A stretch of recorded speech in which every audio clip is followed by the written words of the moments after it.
Hey everybody, welcome back to another episode of Big Questions, Small Steps. My name is Amanda and I'm so glad that you could join me today.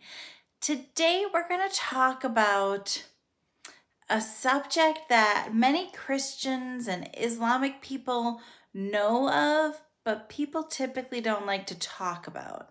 Today we're going to talk about something called the Second Coming, or other people might know it as the Second Advent, or even Parousia. All those different things essentially are talking about when Jesus is supposed to come back and bring all the faithful to a new level.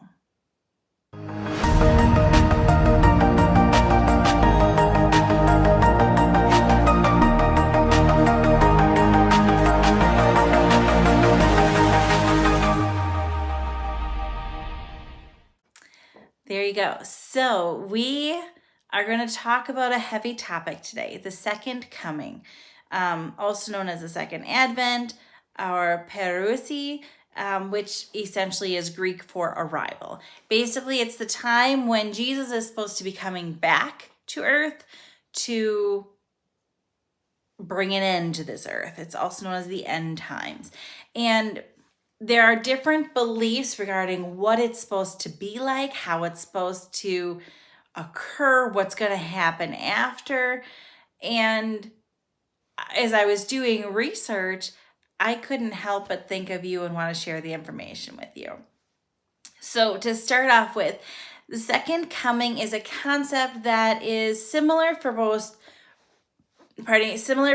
Christians and Islamics or Muslims. They both believe that Jesus will come back and return to earth from heaven, and at that time, they're going to fulfill all the messianic prophecies. There was, when Jesus was on earth, he died, he rose again from the dead on Easter. He was here for a little while and then he ascended into heaven. So the Christians and the Muslims believe that when Jesus comes back, that's when all the prophecies are going to be fulfilled in the scriptures, and that's going to bring a new age. It's going to bring a new way.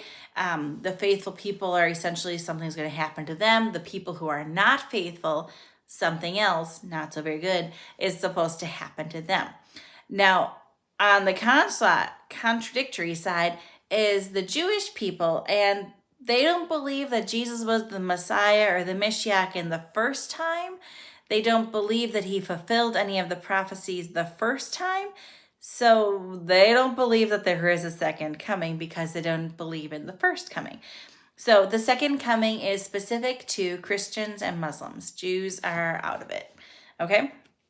So when you talk to a Christian or a Muslim about the second coming, they'll typically speak to the New Testament, and they refer to a return of Christ or a second coming 5 times throughout the New Testament.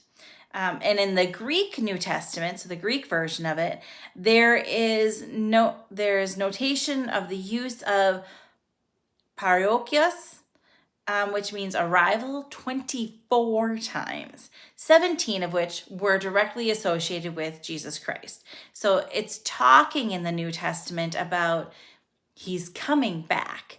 Now, whether that means he's coming back as far as like when he rose from the dead at Easter, or if he's coming back a second time, that I don't know, because I wasn't the one who wrote it.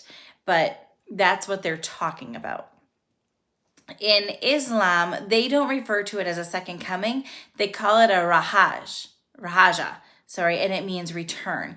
It's most commonly used particularly by the Shia Muslims. Okay? Now, in talking to Christians and Islams alike, a recent poll has shown that 40% of people in Christianity and Islam is in the Islamic State believe that this second coming or second advent is going to occur in or by 2050.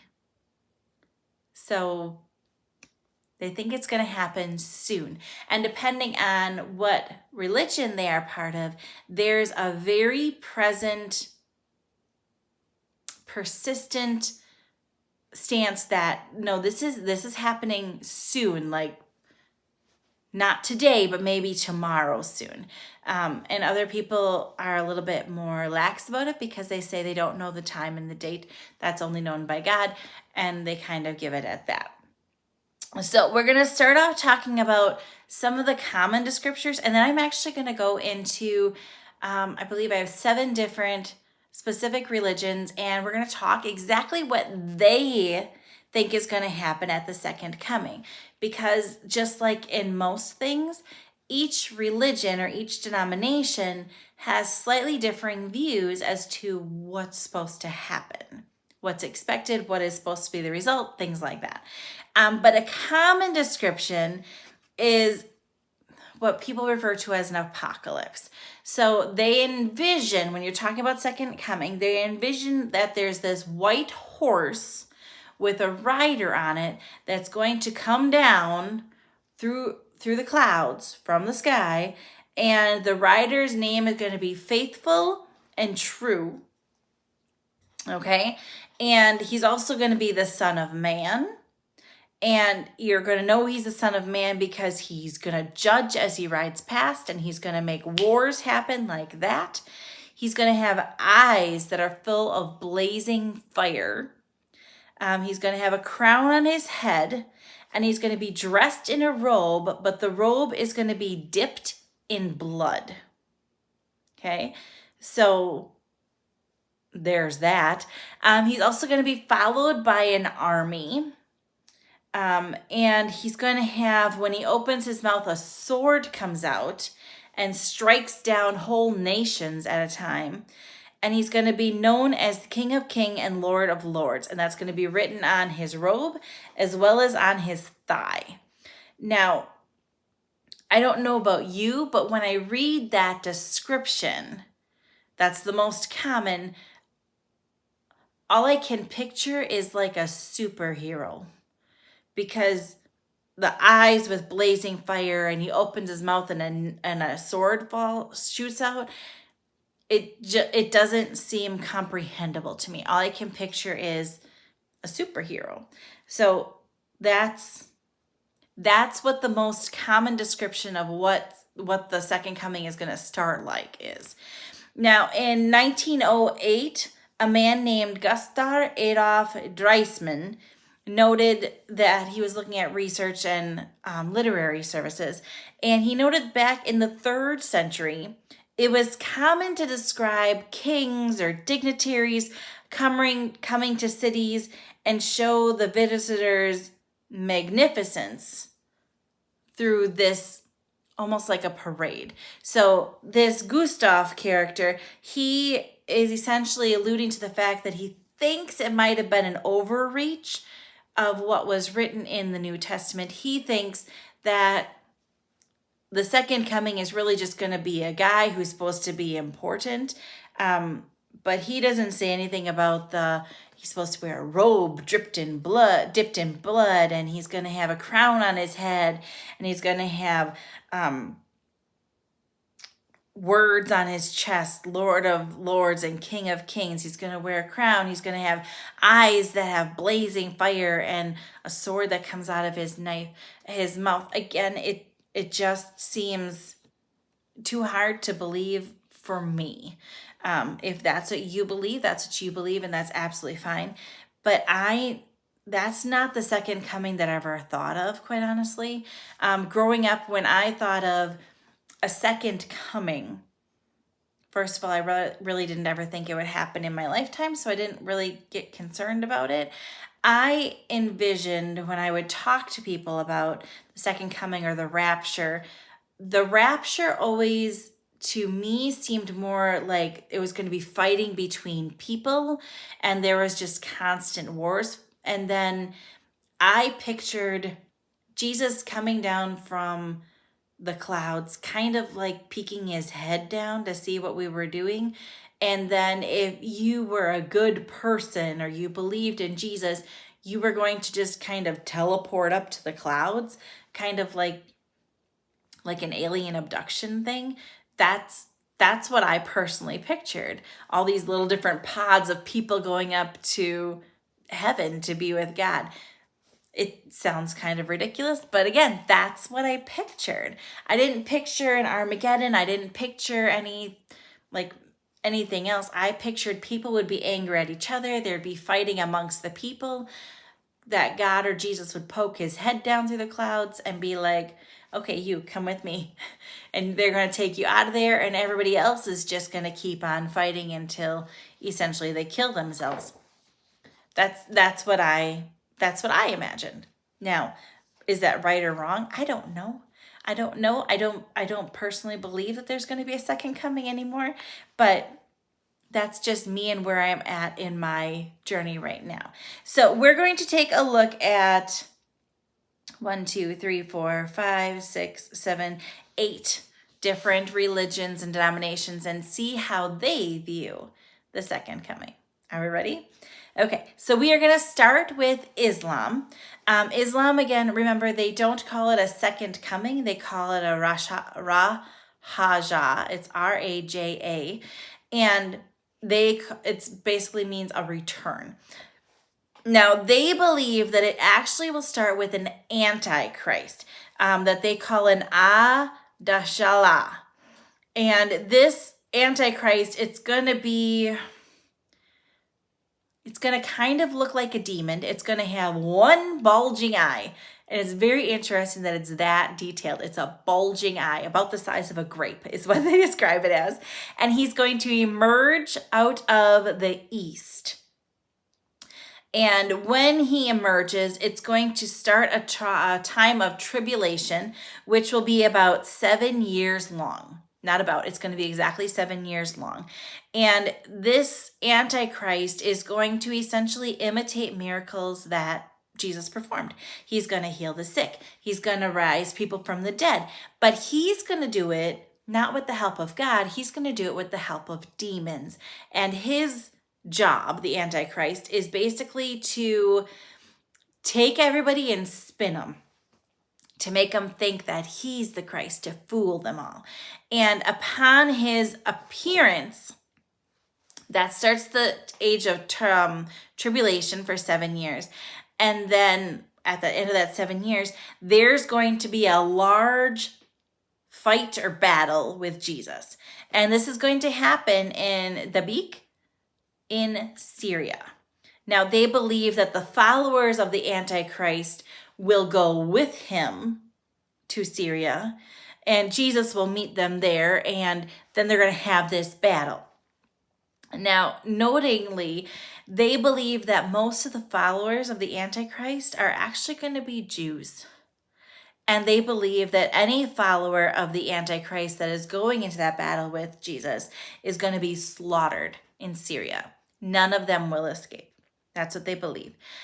They believe Jesus will win at the end of that battle, and then they will cast out the Antichrist. Now, it's different views as to how they're going to cast them out, whether they throw them into a lake, whether they throw them into a burning fire, or whether they just damn them to hell. That's slightly different, but they're going to cast them out. The battle between Jesus and the Antichrist is supposed to be known as the Armageddon.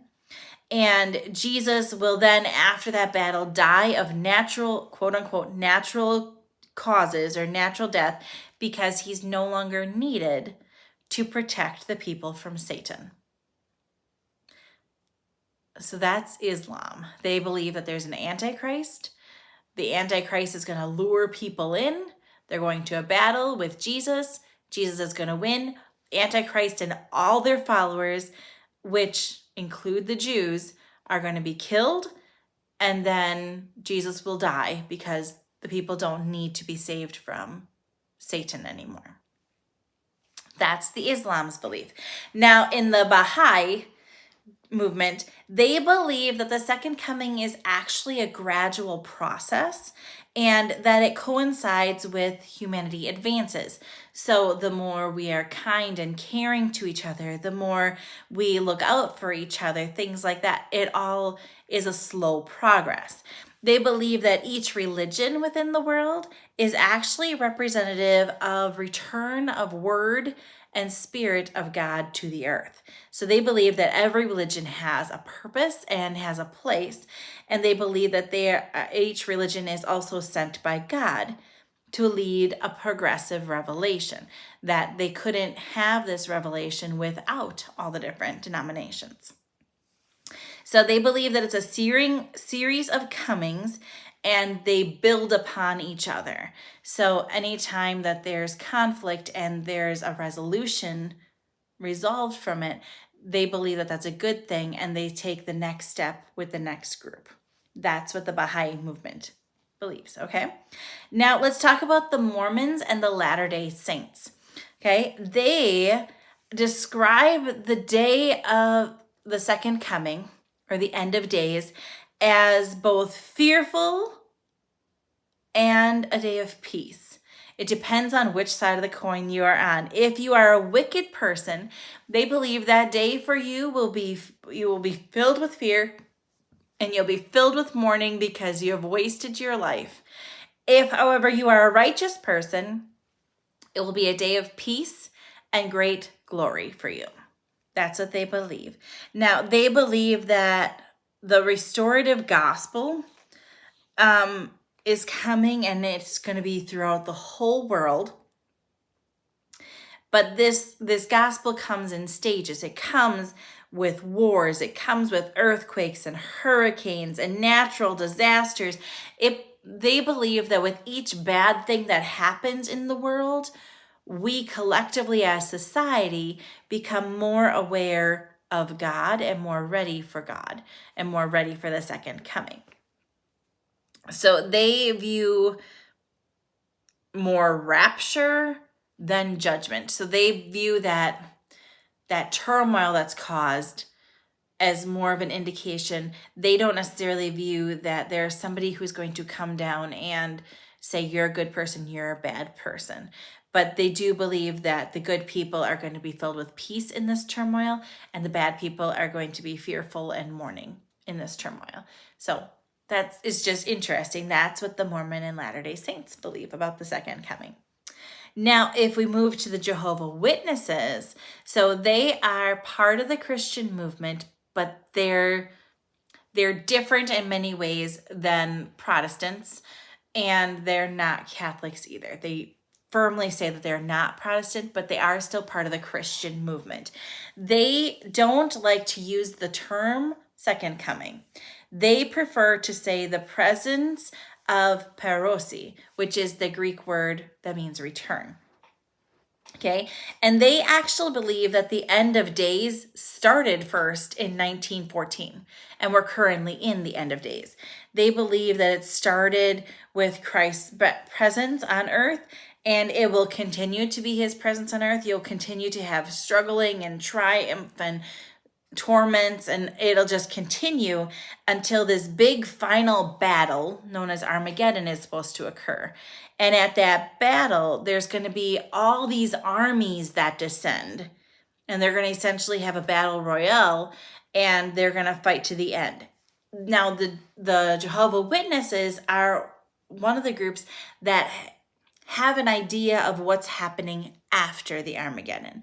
Many of the other religions are like, well, after this, we don't know what comes, but we think it's this.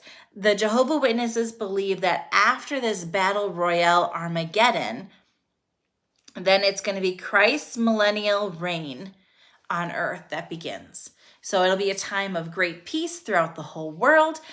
There won't be any more sickness or evil or things like that. It's just going to be pleasantness and peace.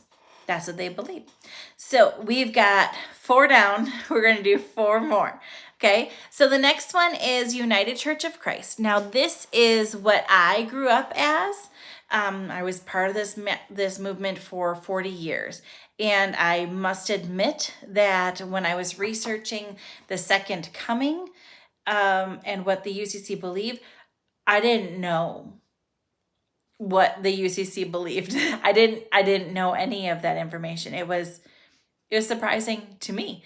So the UCC, or the United Church of Christ, believes that there will be a rapture, a great war, great turmoil, whatever. And they believe that during this rapture, all the people who are dead will be raised. So you're suddenly going to have, the cemeteries are not full of dead people. You're going to have all these people walking around. And they believe that after that happens, after all the dead are raised, then the Christians, people who have accepted Christ, will automatically raise to the judgment seat of Christ. So essentially, if you believe in Jesus, as soon as the rapture comes, the dead people will raise. Everybody is elevated up to that next level, leaving everybody else behind. Okay? And they believe that this will happen. When this happens, Christ will ascend to the heaven to establish the messianic kingdom on a new earth. So when they make that raise up, then Christ is essentially going to go before them, and he's going to start a new earth on a new level. That's what they believe. They do believe that after the rapture, Israel will reign, and they'll be firm, and they'll have equality. And they believe that Satan will be thrown into a lake of fire. Very specific, that I don't remember ever learning about, that Satan will be thrown into a lake of fire. And then they think 4 things are going to happen after the rapture. So rapture, everybody's fighting, automatically dead people raise, all the Christians elevate, and then Christ brings them all to heaven. Now they're going to throw Satan into the lake of fire, and then you'll have a new Jerusalem, you'll have a new heaven, a new earth, and you'll have everlasting presence of God around you.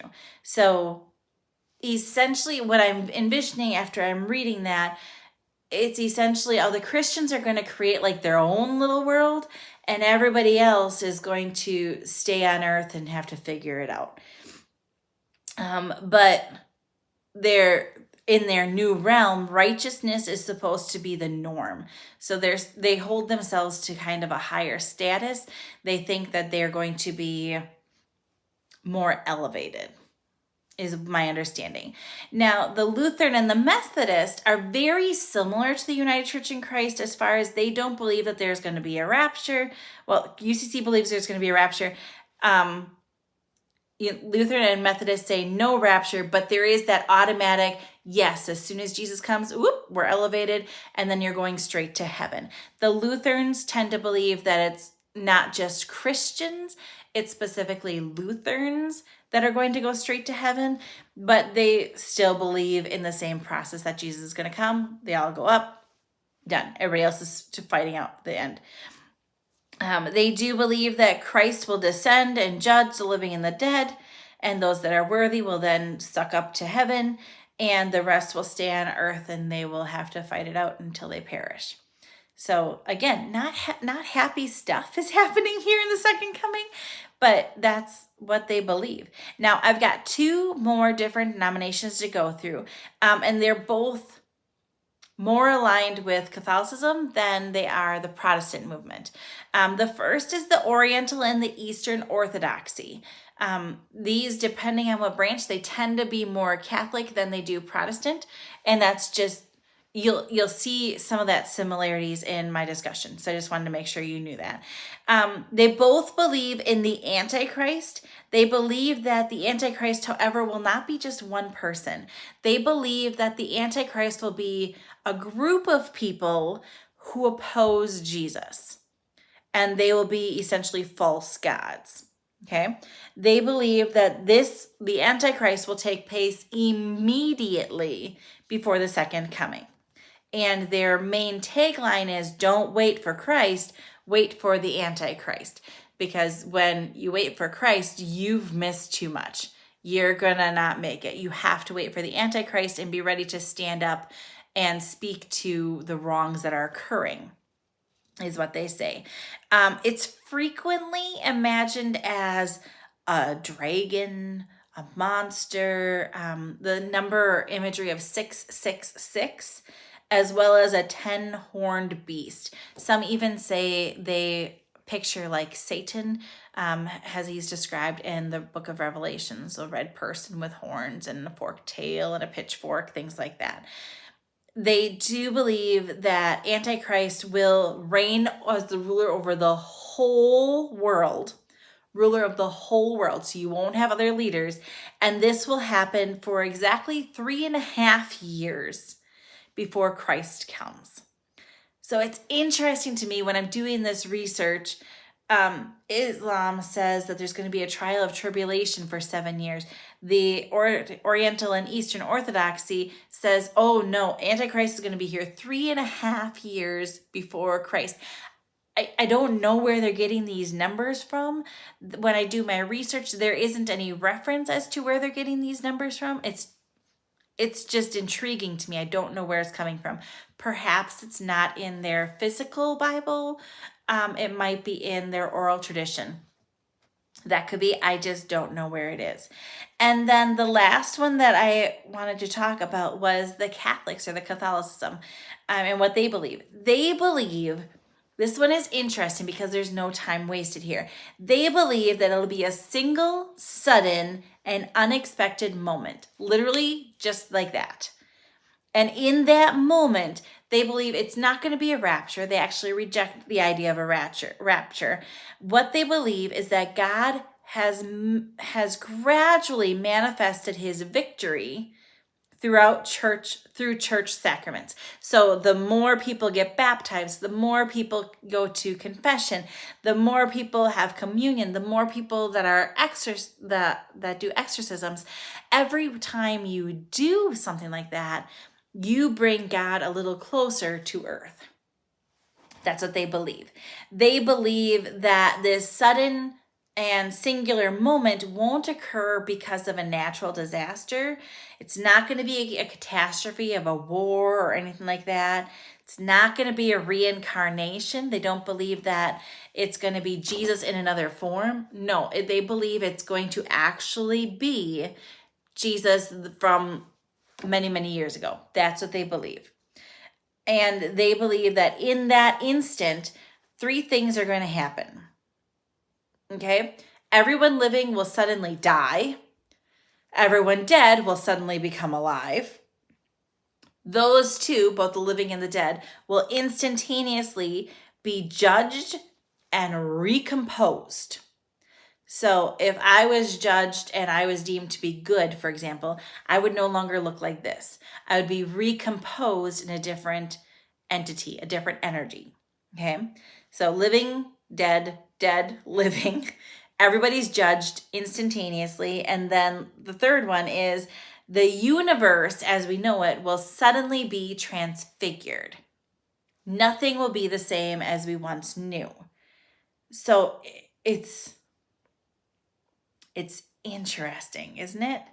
It just boggles my mind. Now, the Catholics readily admit that they don't know what's going to happen after the second coming. They don't know. But they do believe that if you were a bad person before, you're going to still be a bad person. If you were a good person before, you're going to still be a good person. Their exact phrase is, if you were damned, you're still damned. If you were saved, you're still saved. It's interesting to me, and I personally like the idea of not focusing on the second coming, because that focuses on where I'm getting and not what I'm doing right now. But it is very interesting to learn how all the different religions and all the different denominations view it slightly different, and how the people who practice that make sense of it all. The more you know, the more you grow. Until next time. Bye-bye.